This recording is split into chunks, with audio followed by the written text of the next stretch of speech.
changing our world through storytelling.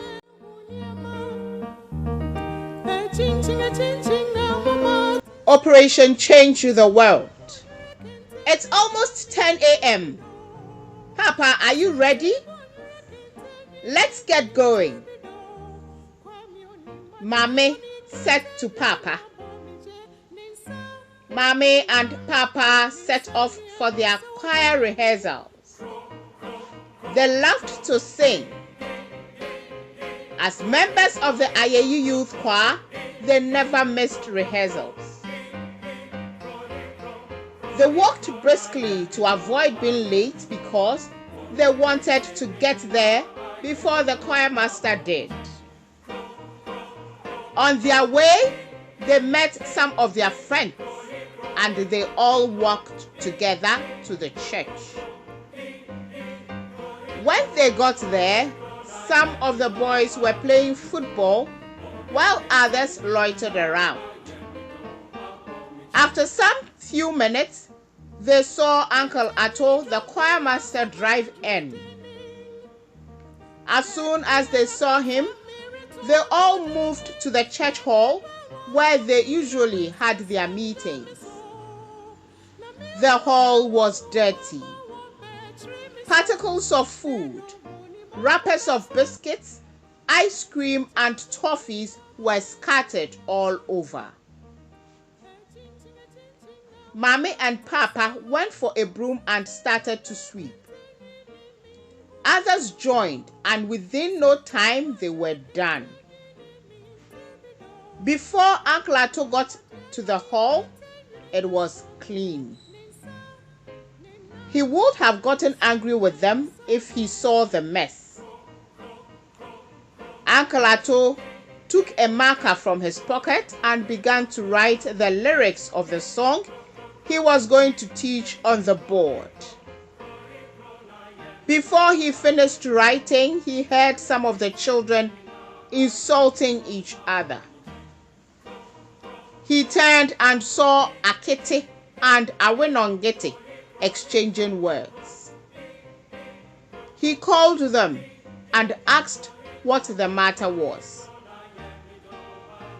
Akiti explained to Uncle Ato that Awinongiti sat on his chair, and when he asked him to get up, he insulted him.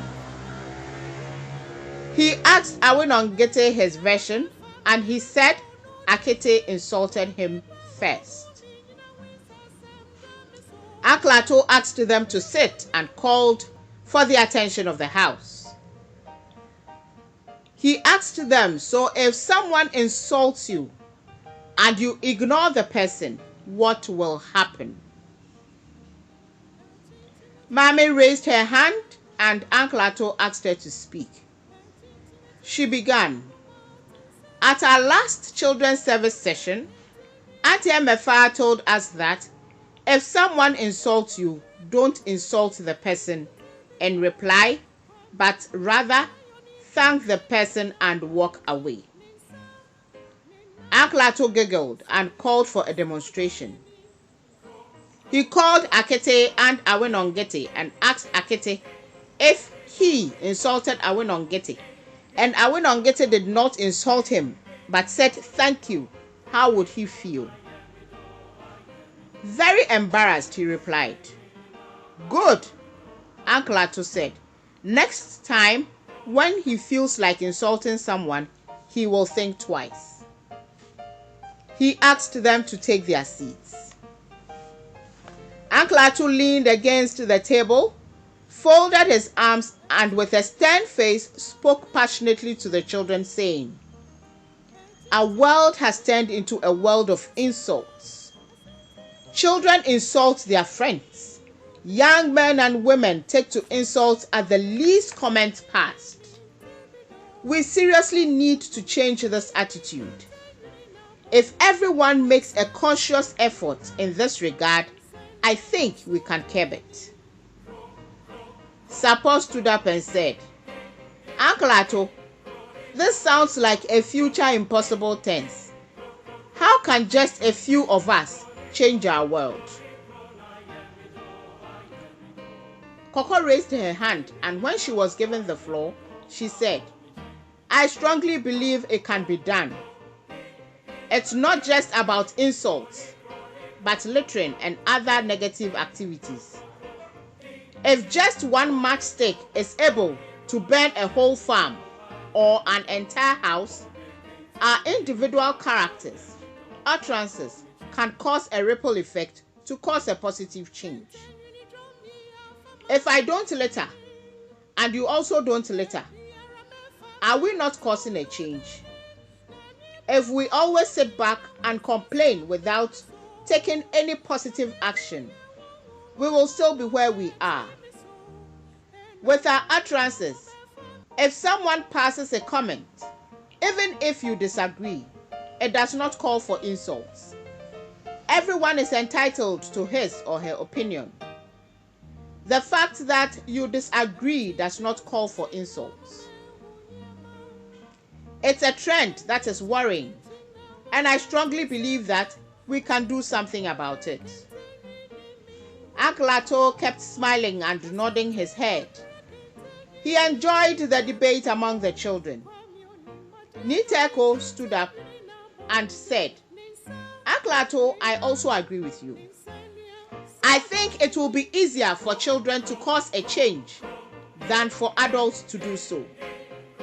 We surely can be agents of change. When we do things right, the adults will be compelled to change their ways as well.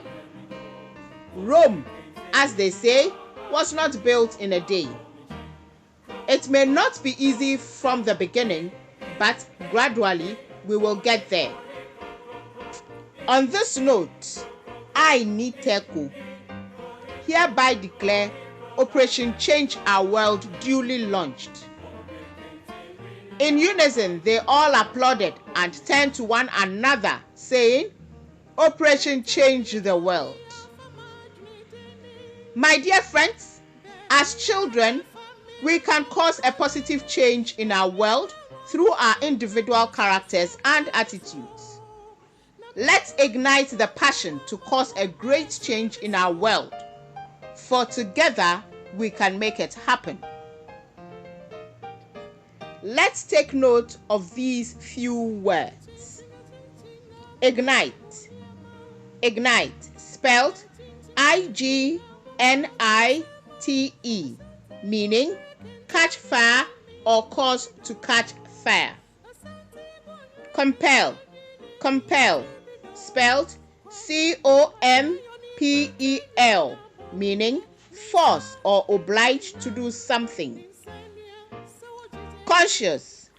Conscious, spelled CONSCIOUS, meaning aware of and responding to one's surroundings.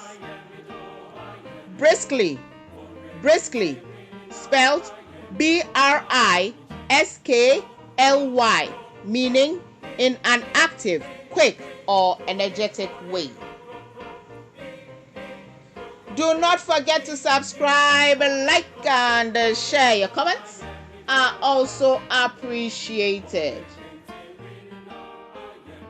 A story a day, changing our world through storytelling.